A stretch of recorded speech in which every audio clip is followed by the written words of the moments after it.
बातमी आहे धुळे जिल्ह्यात असलेल्या साक्री तालुक्यातील पिंपळनेर शहरातून।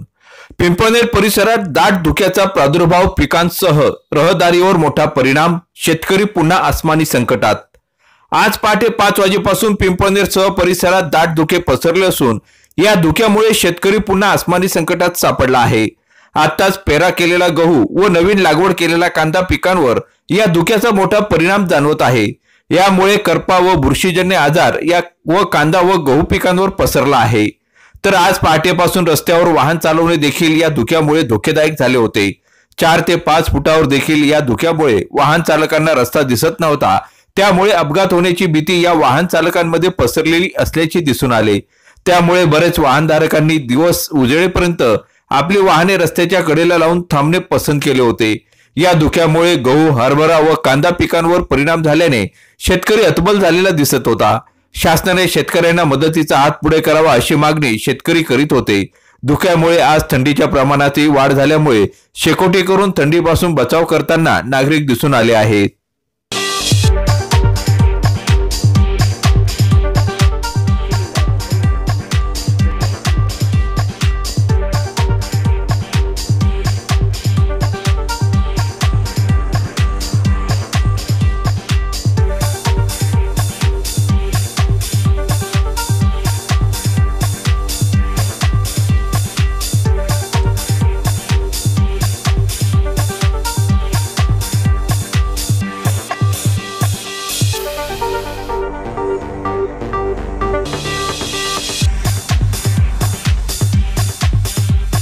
बाबा तुमचं काय नाव?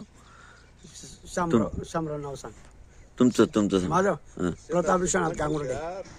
तुम्ही आज सकाळी मध्ये शेताकडे निघाल्यात? हो, सकाळी 5 वाजेपासून शेतात आहोत। हे जे आज धुक्याचे जे चादर पसरली आहे याचा आपल्या शेतीवर म्हणजे गहू आणि कांदा जो पीक आहे याच्यावर काय परिणाम होऊ शकतो?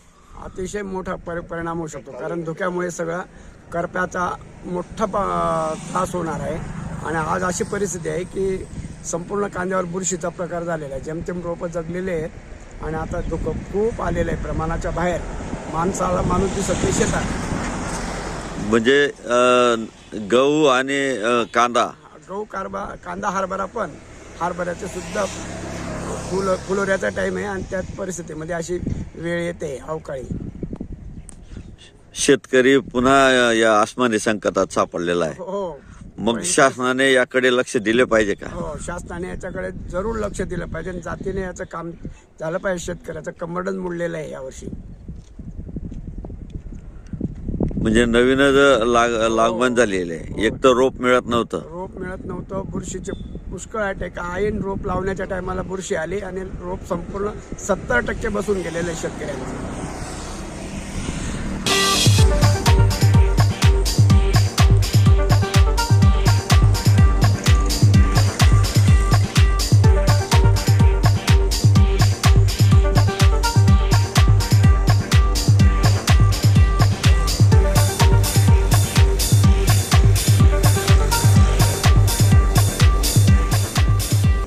पिंपळनेर परिसरात धुक्याचा मोठा प्रादुर्भाव।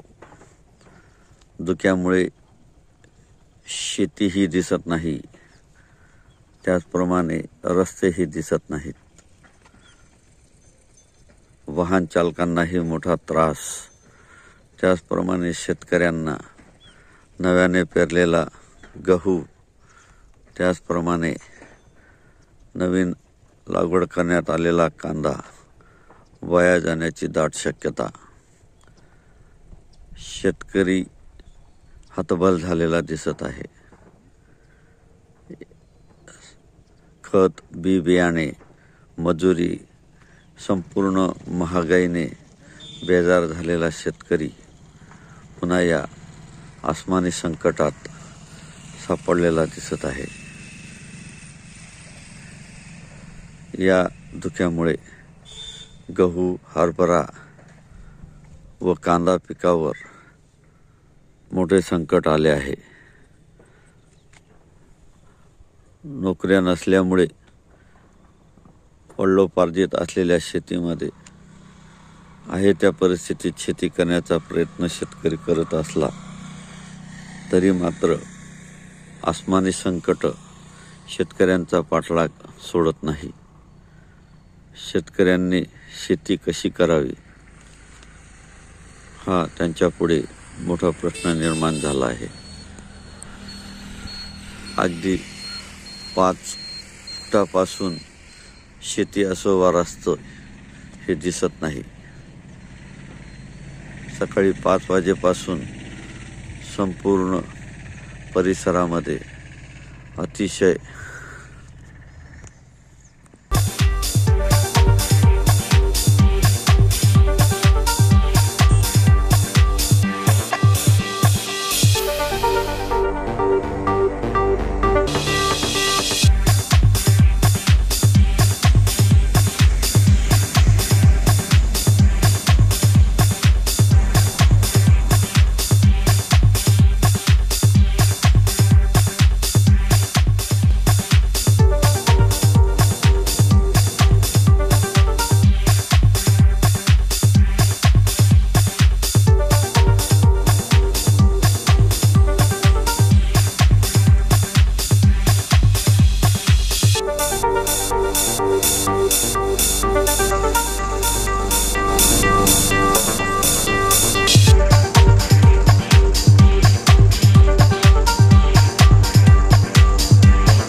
संत सावता माळी समाज वधूवर सूचक मंडळ नाशिक वर्ष 30वे माळी समाज सर्व पोटशाखेतील वधूवर परिचय भव्य मेळावा रविवार दिनांक 21 जानेवारी 2024 रोजी सकाळी 11 ते 5 या वेळेत माळी मंगल कार्यालय ट्रॅक्टर सेंटर मागे द्वारका नाशिक या ठिकाणी संपन्न होणार आहे। मेळाव्यात डॉक्टर, इंजिनियर, वकील, CA, pharmacy, BCom, MA, graduate सर्व शिक्षण क्षेत्रातील नोकरी, व्यवसाय व शेतकरी तसेच उत्तर महाराष्ट्र व संपूर्ण राज्यातून वधूवर मोठ्या संख्येने उपस्थित राहणार आहे। मेळाव्याची प्रमुख वैशिष्ट्ये: मेळाव्यासाठी वधूवर नोंदणी फी 500 रुपये फक्त। मेळाव्यासाठी प्रथम वधूवर तसेच घटस्फोटित विधूर विधवा यांची नोंदणी केली जाईल। मेळाव्यात अपंगांसाठी मोफत नोंदणी केली जाईल। महत्त्वाची टीप: मेळाव्यात पालकांनी वधूवरांना सोबत आणावे। मेळाव्यात वधूवर पालकांनाच प्रवेश दिला जाईल।